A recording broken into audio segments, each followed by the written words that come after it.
Hello, folks. This is a series of interviews on some key JavaOne speakers. My name is Reza Rahman.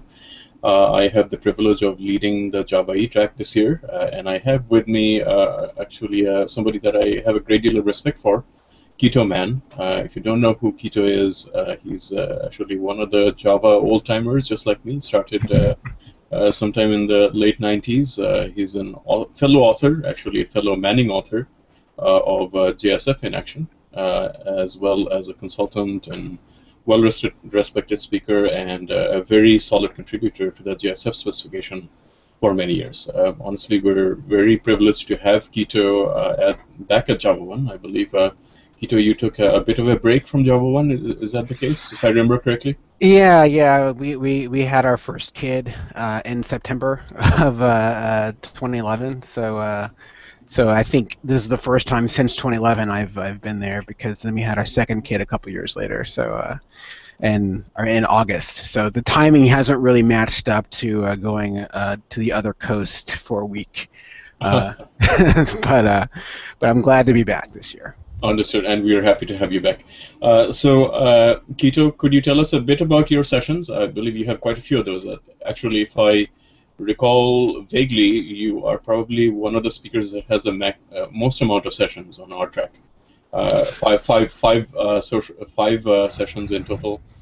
So I'd love for you to tell us a bit more about what those sessions are and what you're hoping to do there. Well, I usually for JavaOne I usually submit lots of sessions. So there was a decent set of sessions that I submitted, but you guys selected a lot of the Java EE ones. So the sessions I'll be covering are primarily related to Java server faces. And I also picked up one that Chatai Chavichi was supposed to do about prime faces. So he was going to come. I actually hadn't seen him in a few years. I was looking forward to it, but he decided he couldn't quite make it. So I'll be taking that session as well. So I can talk about that one first if you want. So that session is called Primetime JSF with Prime Faces 5. So if anyone doesn't know, Prime Faces is pretty much the leading component library for Java Server Faces applications. And I am actually a Prime Faces partner, and I do a lot of Prime Faces consulting.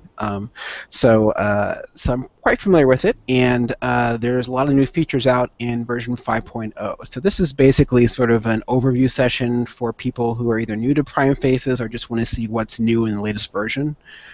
So basically it just goes through all the new components and new features like the rewrite of Prime Faces push, the new mobile components, and then just, other sort of enhancements on the overall framework. So that's pretty much what that session is about. You have a tutorial as well, right? Yeah. And this is actually the first time I think I'm doing an actual tutorial. That's the JSF 2.2 deep dive. And I do some training in general, but this is my first time doing a JavaOne tutorial, so that'll be kind of fun to do. So JSF 2.2 came out with Java EE7. Even though it's been out for a little while, the containers are really just getting going when Java EE7 support. So this tutorial is really all about JSF 2.2 and some of the new features like faces flows, HTML5 support, and just a lot of little odds and ends and features that have been added. So there's actually another one is resource contracts, which is a way to sort of grab sets of facelet pages from jar files. So there's all sorts of nice new features in there, a lot of which people aren't too familiar with. So this is basically just to go into all the new features in JSF 2.2. For those who can't make the full tutorial, I'm doing a normal session on JSF 2.2 that's just sort of an overview of the same features. The tutorial is more in-depth. So hopefully attendees will have an option to go to one or the other depending on their time frame and everything. Let's see, there's another session that I'm doing. It's actually a birds of the feather called Java Server Faces Anti-Patterns and Best Practices. And that's actually a session I've been doing for a few years now in different conferences, all over the world. And it's always been, I've actually even done that one in Paris at DevOps Paris, which is fun. But it's actually a good one for people who've been working with JSF for a while, because it just points out a lot of the things I've seen over the years doing consulting, the things people do wrong, and also the things that people can do right. So it's really just a good session for anyone who's working with JSF currently, or if you're starting a new project. Of course, it's good to get an idea of what to what not to do, basically. And one more session is mobile Java server faces. And this one's a fun one because, of course, mobile is hot these days. And people don't usually think of JSF when they think of mobile. They think of JSF as, just a desktop web application server framework, right?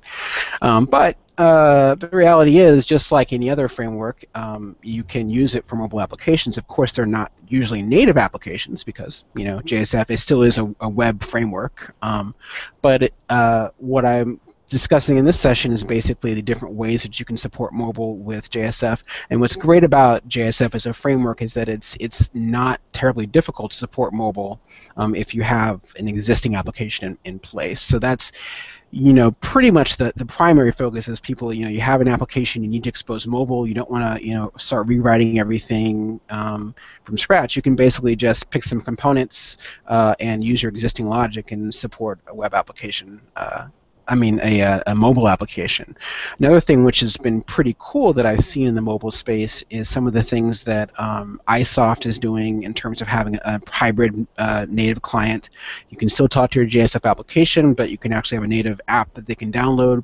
And this is similar to the techniques a lot of companies use when they're writing applications for mobile, is basically the hybrid approach. And Oracle's done some really interesting stuff with ADF Faces Mobile as well. So I'll be covering that as well. So it's just sort of a good overview of all the different ways you can do mobile with JSF. Excellent. So as you know, JSF 2.3 just got launched. I assume you will be part of the expert group. What's your thoughts on that, and what do you think is going to happen there?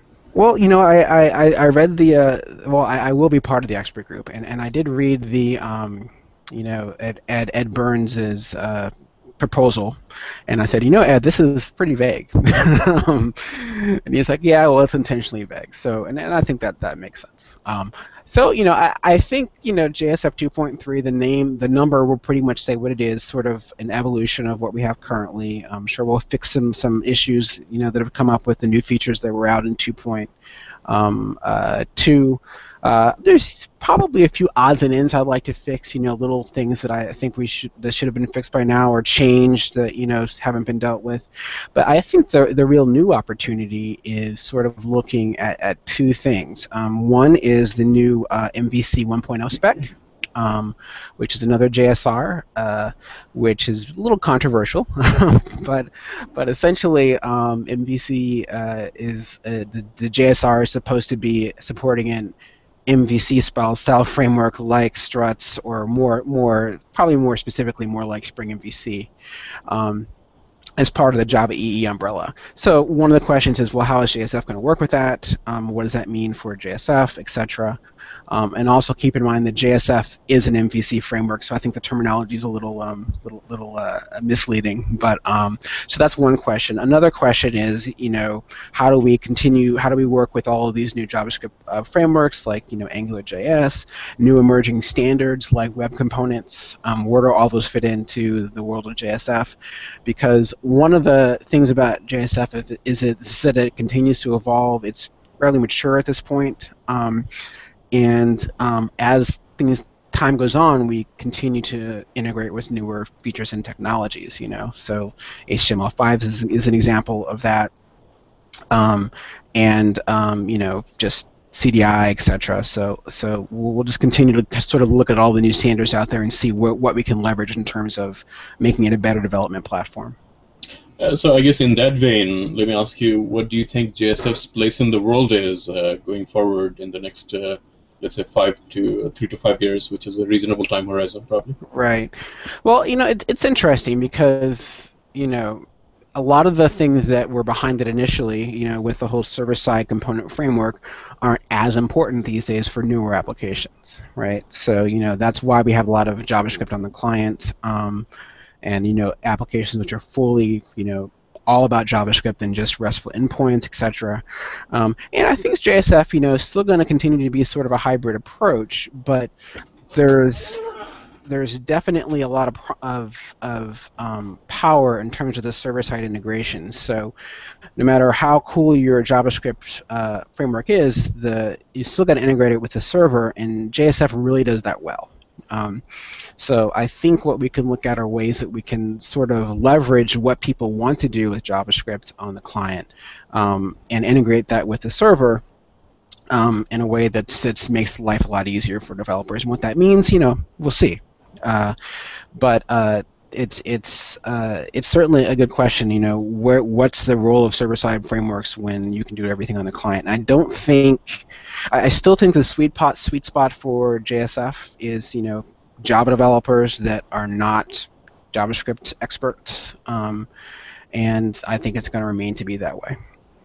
Excellent. All right. As absolutely a pleasure, Kito. Is there anything you'd like to say before we sign off here today?